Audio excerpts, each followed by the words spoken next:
The Galactic Academy's meditation garden had been designed for peace. Crystalline fountains tinkled with bioluminescent water, and the artificial gravity maintained a comfortable 0.6 standard, perfect for the majority of the galaxy's species. Elizabeth sat cross-legged on a floating platform, her eyes closed, breathing steadily. To the other students, the human girl looked deceptively fragile with her slender frame and soft features. Zarkoth circled her slowly, his chitinous plates clicking with each step. The Vraxian stood nearly 8 feet tall, his exoskeleton gleaming under the garden's soft lights. In his culture, striking a lesser being during meditation was considered a test of awareness, a teacher's prerogative, and humans, they were the newest addition to the academy, barely worthy of notice. His strike was swift, calculated to bruise but not break. His foreclaw whistled through the air toward Elizabeth's shoulder. She moved, not away. Her hand intercepted his claw mid-strike, fingers wrapping around the joint with impossible speed.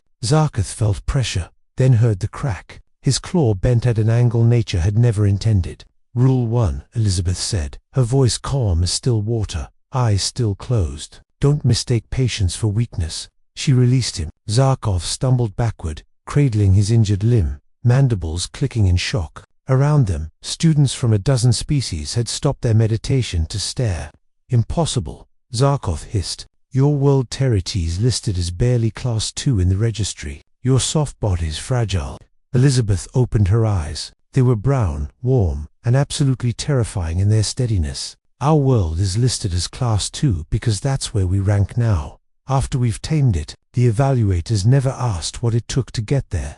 The incident should have ended there. But Zarkoth's pride, coupled with his species' hierarchical nature, wouldn't allow it. He filed a formal challenger-sanctioned duel in the Academy's combat arena. The administration approved it reluctantly. After all, controlled aggression was better than festering resentment. Elizabeth's roommate, Asher, found her in their shared quarters that evening, reviewing combat footage on her holopad. "You don't have to do this," Asher said, running a hand through his dark hair. He'd been at the Academy for 2 cycles already, and had learned the delicate art of avoiding conflict. "Take the diplomatic out. Apologize, even if it wasn't your fault."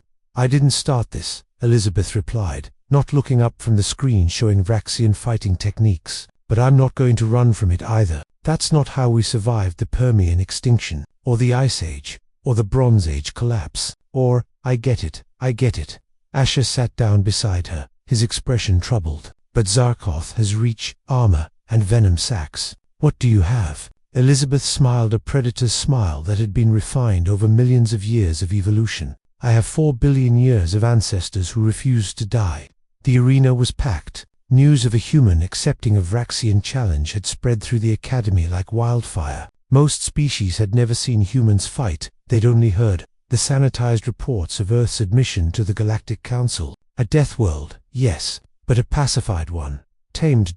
They were about to learn the difference between tamed and broken. Zarkoth entered the arena to cheers from the Vraxian contingent. His claw regenerated in the medical bay, his confidence restored. He was a warrior born and bred. Elizabeth walked in from the opposite entrance, wearing the Academy's standard combat suit, looking impossibly small. The referee, a floating luminary sphere, announced the rules. "First incapacitation or yield. Begin."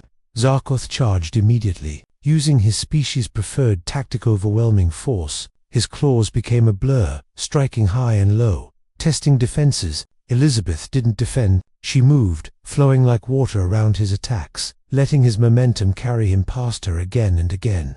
"Stand still," Zarkoth roared, frustration mounting. "No," Elizabeth said simply. She'd studied Earth's ancient combat arts, not the flashy ones showcased in entertainment, but the brutal, efficient techniques humans had developed when survival hung in the balance. Krav Maga's ruthless Systema's fluid adaptability, Jiu-Jitsu's leveraged principles, and beneath it all, the simple truth that humanity had learned in savanna grass and frozen tundra: the hunter who endures, wins. Zarkoth's attacks grew wilder, his breath coming in ragged gasps. The arena's gravity might be comfortable for him, but Earth's standard gravity was 1.0, nearly double this. Elizabeth had spent her entire life training under conditions that would crush most species here. She waited. Patience was a human virtue born of necessity. Our ancestors had run prey animals to exhaustion over days. had outlasted predators through sheer, bloody-minded persistence. When Zarkov's movements finally slowed, when his guard dropped for just a fraction of a second, Elizabeth struck, not with strength, with precision. Her knuckles found the nerve cluster beneath his primary arm joint. Her heel swept his supporting leg. Her elbow drove into the softer chitin at his neck joint. Zarkov crashed to the arena floor, paralyzed by the nerve strike, unable to rise. The arena fell silent. Elizabeth stood over him, not gloating, not celebrating. "On Earth," she said, loud enough for everyone to hear, "we have a saying. It's not the size of the dog in the fight. It's the size of the fight in the dog. We've spent our entire existence as the smaller, weaker species. We learned to win anyway." She offered her hand to help Zarkov up. After a moment's hesitation, he took it. Later that night, Asher found Elizabeth in the garden again, meditating as if nothing had happened.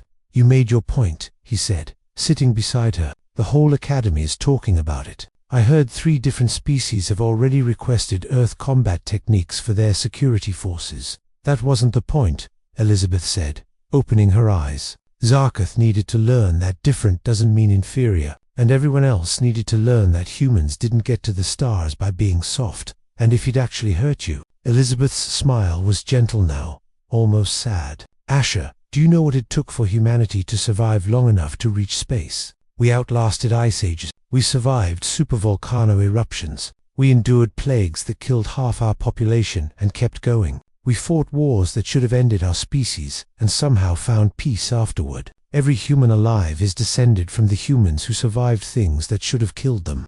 She looked up at the artificial stars above them, each one representing a world in the Galactic Council. "Pain isn't new to us," she continued, "but neither is surviving it. That's what they don't understand about Deathworlders. We're not strong because we're brutal. We're strong because we refuse to quit, no matter what the universe throws at us." Asher was quiet for a long moment. Then he said, "Remind me never to challenge you to anything." Elizabeth laughed, warm, human, and alive. "Smart man." Around them, the Academy's garden continued its eternal peaceful cycle. But now, with a new understanding settling over its students like morning dew, humanity had arrived at the stars, not despite their harsh world, but because of it. And that made all the difference. The end.